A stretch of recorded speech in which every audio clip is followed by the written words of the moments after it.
Masai ka chan lo thin tu ten zawai chung alom thu ka soi tun tum chu zel ro sanga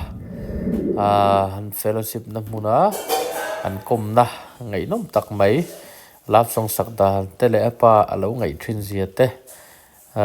le al nun bul tan na kan ti meng chu an kom na i lo clear ho te ang ngai nom ka ti khop mai ke poi ha chân influence a ti chu ne ka fight te ku ka me ma to ma sa su US ko la ya ti na kan ya sa su US ka ba ko so do ma US ka ba hai so do ka lu jo ko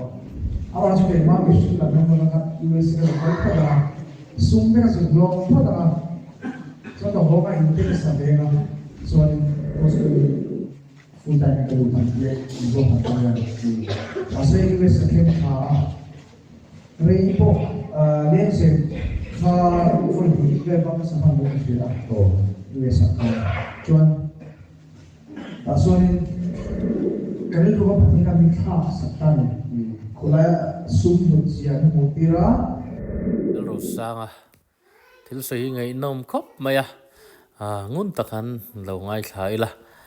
pui tlin zia le are sa fak om zia hi alang chiang tu lo ni angai saram zia hi hei hi an kau ran ho fellowship na ania are sa hi chu an lo da poi mo thi mai ba ka angai san em wangin ngai sang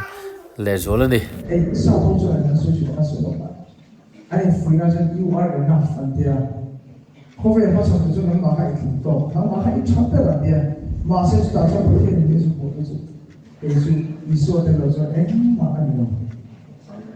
Ang pun moi masa ko pun ako na do ko mamay na iso to lo so vi buat so I after dito ko no do ke chu ama no so so ke ma mi shu na so niya iso to lo so ke so kan lo to so lo ki ka so so ne be ma so ne laya ang kadora so ni kim ali kan pathian ko program so so kan se pathian ka dora pathian ne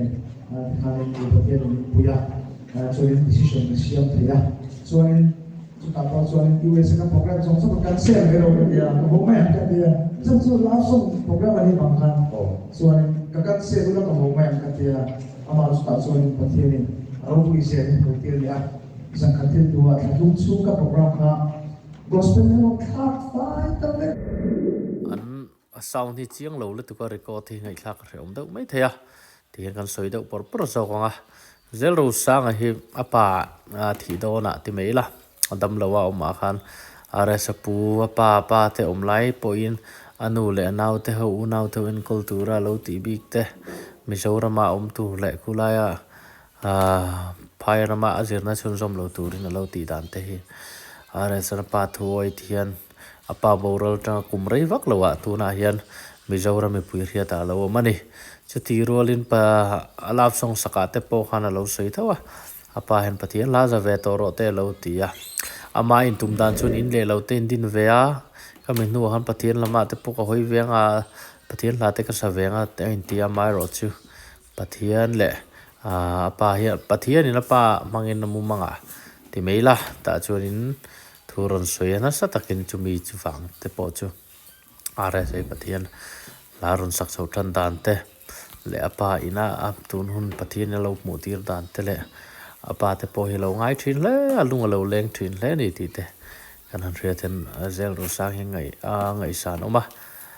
chan chin ngai thla hi anuam khop mai mar chu sound hi clear lo ba wang hian in duang taka ngai thla hi har wangin ti hian karon soi thu kan ni channel lan thin tu te zawai chu alom thu ron soi tak mai mu ni arong suma yan unaw kasi kami papahangan din mo pamungkad ito kanya sa kapasok ni kaulo ka minsi na niya haya sa mga subaso inule inawin nila mga subo at halawang puyo niya so kapapa yung mga kanuong mga so kapapa yung kapuya ay sila sa eme maya so ulis ka sola at yung training ko so akan sila ipato